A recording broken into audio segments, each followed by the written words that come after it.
राजेंद्र नगर के उस जगह पर मौजूद हूँ जिस वक्त जहां पर पानी का बहाव इतना हुआ कि एक इंस्टीट्यूट के अंदर बेसमेंट में पानी चला गया और उसमें 3 लोगों की छात्रों की मौत हो गई। आप ये देखिए, वही इंस्टीट्यूट है राउस हायर स्टडी सर्कल, जहां पर कल बीते रात थोड़ी बारिश हुई, उसके बाद किसी वजह से बेसमेंट के अंदर पानी गया। हालांकि अभी उसकी जांच हो रही है कि किस वजह से अंदर गया था। बेसमेंट के अंदर पूरा पानी भर गया था और उसके बाद इतना ज्यादा भर गया, एग्जिट कहीं था नहीं, सिर्फ एक ही दरवाजा था, ऑटोमेटिक बंद हुआ, निकलने का कोई रास्ता नहीं था, तो उस वजह से लोगों की मौत हुई। लेकिन अभी की स्थिति क्या है आपको दिखाऊं, यहाँ देखिए पूरी फोर्स है। तो वहीं दूसरी तस्वीर देखिए, और मैं अपने कैमरामैन वरुण से कहूंगा, वरुण जरा उस तस्वीर को भी दिखाइए। यहाँ देखिए काफी सैकड़ों की संख्या में आपको छात्र नजर आ रहे होंगे, जो कि कल 3 छात्रों की मौत हुई और जो घटना हुई है उस लापरवाही को देखते हुए इस तरह का प्रदर्शन यहाँ पर छात्र सैकड़ों की संख्या में इकट्ठा होकर कर रहे हैं। आप देखिए यहाँ पर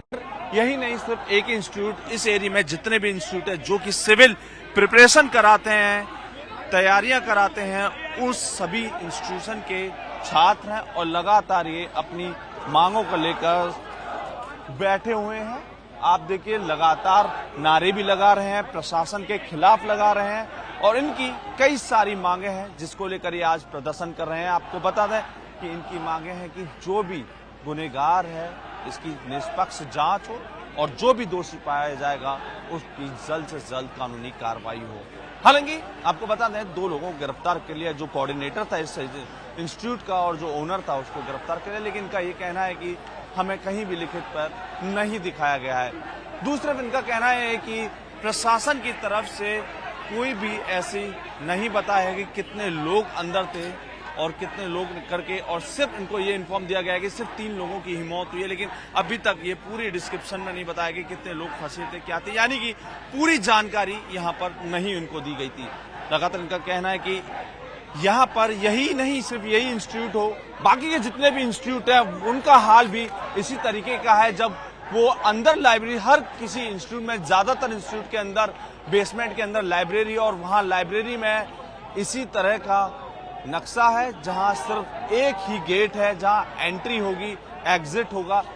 सिर्फ एक रास्ता है, दूसरा अल्टरनेटेड इमरजेंसी एग्जिट कहीं भी नहीं है। और सबसे बड़ी बात कि जो लाइब्रेरी बनाई गई है क्या वो उसी के लिए एनओसी लिया गया था। जिस तरीके से हमने इंस्टीट्यूट में देखा कि जहां ये घटना हुई है, इस इंस्टीट्यूट में स्टोर के नाम पर बेसमेंट लिया गया था, लेकिन स्टोर नहीं बनाया, लाइब्रेरी बनाई गई। तो इस पूरी घटना को देखते ही कई सारी मांगे ये छात्र कर रहे हैं और इनका लगातार यही कहना है कि जब तक उनकी पूरी मांगे नहीं हो जाती तब तक ये यहां से नहीं उठने वाले हैं। देखिए इस पर राजनीति भी काफी ज्यादा तेज हो चुकी है, गर्मा गई है, लगातार आरोप प्रत्यारोप लग रहे हैं, वो भी बीजेपी और आम आदमी पार्टी के खिलाफ।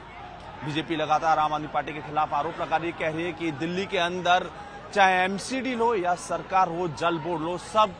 दिल्ली सरकार के अधीन है और उनकी लापरवाही से, क्योंकि लगातार वो कई महीनों से कहती आ रही थी कि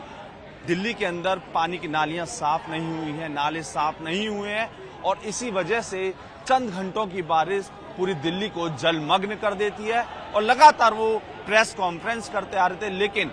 दिल्ली सरकार के प्रशासन कुछ भी काम नहीं कर रहा है और कोई भी कार्रवाई नहीं कर रहा है। इस तरह की लगातार बीजेपी मांग उठाती हुई आ रही है बात, और उन्होंने कहा कि ये ऐसी घटना होगी अगर दिल्ली सरकार या एमसीडी कुछ प्रशासन काम करता, पहले से ही तैयारियां पूरा करता, नालियां साफ होती, तो ये स्थिति नौबत नहीं आती। कुछ 45 मिनट की बारिश हुई थी कल से 5, साढ़े 5 बजे के आसपास की, और 45 मिनट की बारिश ने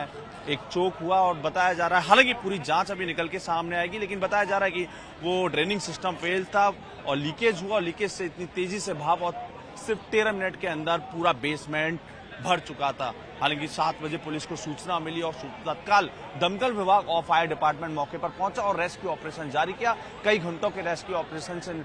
3 छात्राओं की मौत हो गई, लेकिन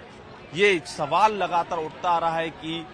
जिम्मेदारी किसकी थी इस पूरे घटना को लेकर। लापरवाही बरती गई, ये दिख रहा है कि इंस्टीट्यूशन की भी लापरवाही है, क्योंकि स्टोर के नाम पर जिस तरीके से लाइब्रेरी चल रही थी, इस तरह से इंस्टीट्यूट की लापरवाही। दूसरी हम बात, सवाल उठता है कि अगर एमसीडी या दिल्ली सरकार का जो भी काम था, ये प्रशासन पहले से ही तैयारी करता कि पता है मानसून का सेशन है, मानसून आना है, ऐसे में पहली नालियां साफ हो जाती तो चोक होना या कई सारी ऐसी घटनाएं नहीं होती। तो कई सवाल उठ रहे हैं। हालांकि बचाव करते हुए आम आदमी पार्टी भी लगातार कह रही कि अधिकारियों पे हम कोई एक्शन लेंगे, तो लेकिन वो एलजी के